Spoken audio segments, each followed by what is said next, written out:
சொல்லிக் கொள்ளுவேன். நான் ஒரு ஆலிம் என்கிற அடிப்படையில் இந்த ஊரை பற்றி மிக அதிகமாக வணிக ரீதியாக எனக்கு தெரியாது, உங்களின் தொலை தொடர்புகளை பற்றி எனக்கு தெரியாது. ஆனால் இந்த ஊரினுடைய உலமா பெருமக்கள், இந்த ஊரினுடைய மார்க்க கல்வியாளர்கள், உலகெங்கிலும் சென்று அவர்கள் ஆற்றிய அரும் பணிகள், இவைகளெல்லாம் எங்களுக்கு நன்றாக தெரியும்.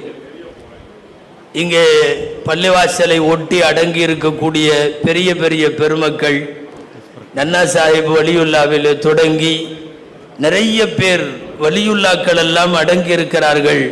உங்கள் ஊருடைய பெரிய சொத்து என்றால் அதுதான் உண்மையான சொத்து. நாங்களெல்லாம் மண்டியிட்டு ஓதி பாடம் படித்த வேலூர் பாக்கியாத்து சாலிஹாத் அரபிக் கல்லூரியினுடைய நிறுவனர் ஷம்சுல் உலமா ஷேக் அப்துல் வஹாப் அல் காதிரி ஹதரத் ஆலா ஹதரத் என்று சொல்லுவார்கள். ஆலா ஹதரத்தினுடைய நேரடி மாணவர்கள், அவர்களிடத்தில் மண்டியிட்டு ஓதிய 4 பேர் கீரனூரை சார்ந்தவர்கள்.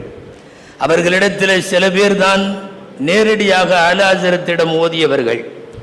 அந்த வரிசையில் காலஞ்சென்ற நம்முடைய சிராஜுல் மில்லத் அவர்களுடைய தகப்பனார் தமிழிலே உங்களுக்கு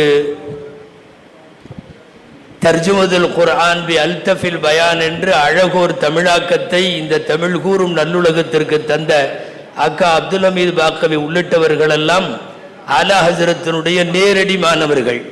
அந்த மாணவர்களிலே இந்த ஊரை சார்ந்தவர்களாக முகமது இஸ்மாயில் பாக்கவி ஹசரத் அவர்கள், பழையவர்களுக்கு தெரியும், இந்த ஊரிலே சுமார் 60 ஆண்டு காலம் அவர்கள் இமாமாக இருந்தவர்கள்.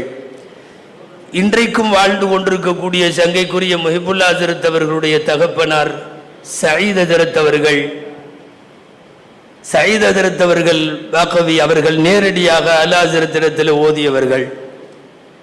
ஏன் பாக்கியாத்து சாலிஹாத்தில் ஆலா ஹசரத்திடத்தில் ஓதி ஆலா ஹசரத் அவர்களால் நியமிக்கப்பட்டு பாக்கியாத்திலேயே உஸ்தாதாக இருந்தவர்கள் இந்த ஊரை சேர்ந்த வேலூர் சாஹிப் நூர் முகமது ஹசரத் கபிலா அவர்கள். இவர்களெல்லாம் இந்த ஊரினுடைய பாரம்பரிய தமிழக உலமாக்களிலே மூத்தவர்கள். ஷரீஃப் பாக்கவி அவர்கள், இந்த 4 பேரும் மர்ஹூம்கள், நவ்வரல்லாஹும் மராகிதஹும் வதகலல் ஜன்னத மஸ்வாஹும். இவர்கள் அத்தனை பேரும் இந்த மண்ணிற்கு பெருமை சேர்த்த மூத்த தலைமுறை உலமாக்கள். அதற்கு அடுத்து எங்களுடைய பார்வையில் எல்லாம்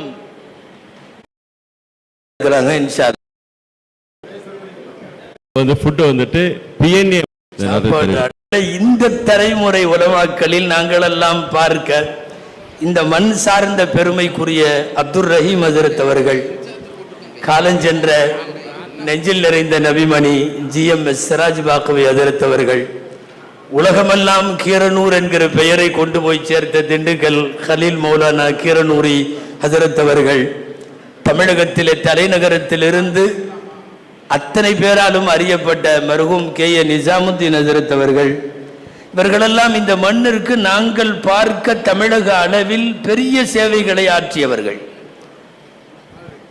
நெஞ்சில் நிறைந்த நபிமணி GMS சிராஜ் பாக்கவி அவர்களுடைய நூல் நாங்கள் எல்லாம் ஓதுற காலத்தில் தமிழ் நல்லா வரணும்னா, நல்ல பயான் பேசணும்னா, நல்ல கற்று எழுதணும்னா அதை படிக்கணும்னு எங்களுக்கு எல்லாம் சொல்லிட்டாங்க.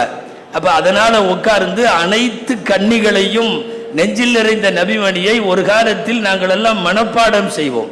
சொல்லப்போனால் ரசூலுல்லாவினுடைய புகழ் காப்பியங்களில் தமிழகத்திற்கு கீரனூர் வழங்கிய பெரிய பொக்கிஷம் என்று GMS சிராஜ் பாக்கவி நவரல்லாஹு மர்கதஹு அவர்களுடைய அந்த நூலை சொல்ல வேண்டும்.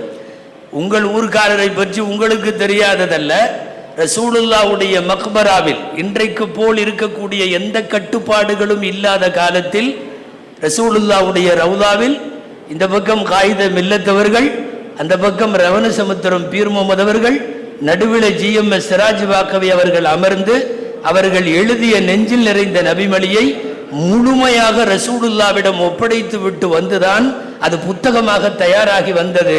அப்படி வந்த காரணத்தால் உலமாக்களிடத்திலெல்லாம் மிகப்பெரிய மக்பூலை பெற்றது. கீரனூரில் இருந்து எங்கள் ஊரான மேட்டுப்பாளையத்திற்கு 12 நாள் பயானுக்கு ஹஜ்ரத் அவர்கள் வருவார்கள். சில துணிகளை துவைத்து கொடுப்பதும் கடையிலே போய் இஸ்திரி போட்டு வாங்கி கொடுப்பதுமான வேலையை நாங்கள் எல்லாம் ஒரு 8-9 வயசிலே செய்திருக்கிறோம். அவர்களுடைய பரக்கத் என்று நினைக்கிறோம். பின்னாலே உலமாக்களாக முடிந்தது. இந்த மண்ணிலே இருந்து மிகப்பெரிய அளவில் அறியப்பட்ட காலஞ்சென்ற அல்லாமா கலீல் அஹ்மது கீரனூரி ஹஜ்ரத் அவர்கள் தமிழக அளவில் மட்டுமல்ல, இந்திய அளவில் மட்டுமல்ல, அகில உலகம் முழுமைக்கும் ஒரு நிறைவான வேலையை செய்தார்கள். அடிக்கடி உலமாக்கள் பேசிக்கொள்வார்கள். தமிழ்நாட்டில் உள்ள எல்லா முஸ்லிம் கிராமத்துக்கும் யாரை தெரியுதோ தெரியலையோ 2 பேர்த்த கண்டிப்பாக தெரியும். ஒன்று நாகூர் அனிபா, இன்னொன்று கலீல் மௌலானா என்று சொல்லுவார்கள். அந்த அளவிற்கு பரவலாக எல்லோராலும் அறியப்பட்ட ஆலிம்கள். குறிப்பாக நான் கடைசியாக சொன்ன மர்ஹூம் கே நிசாமுத்தீன் ஹஜ்ரத் அவர்கள் ஹஜ்ஜினுடைய வழிகாட்டுதலிலே தொடங்கி எக்கச்சக்கமான நூல்களை மொழிபெயர்த்திருக்கிறார்கள், எழுதியிருக்கிறார்கள். ஆக்கப்பூர்வமான பல்வேறு பணிகளை தலைநகரத்தில் இருந்தவர்கள் செய்ததை எல்லாம் நாங்கள் கண்கூடாக பார்த்திருக்கிறோம். மட்டுமல்ல, இன்றைக்கும் கூட ஏறத்தாழ இதுவரைக்கும் இந்த மலர் தருகிற தகவல் படி 150 உலமா பெருமக்கள் கீரனூரில் இருந்து கிளம்பி நாடு முழுக்க இமாம்களாய், அரபிக் கல்லூரியின் பேராசிரியர்களாய், மக்தப் மதரசாக்களுடைய உஸ்தாதுகளாய், பத்திரிகை உள்ளிட்ட இஸ்லாமிய ஊடகங்களிலே பணியாற்றுகிற இல்முக்கு சொந்தக்காரர்களாக இவ்வளவு பேர் இருக்கிறார்கள் என்பதெல்லாம் இந்த மண்ணினுடைய பாரம்பரியம். இந்த நேரத்தில் 100ஆண்டு விழாவை நீங்கள் நினைவு கூறுகிற இந்த நேரத்தில் உங்களிடம் சொல்லுகிறேன், இந்த ஊரில் ஆலிம்களின் பாரம்பரியம் தொடர வேண்டும்.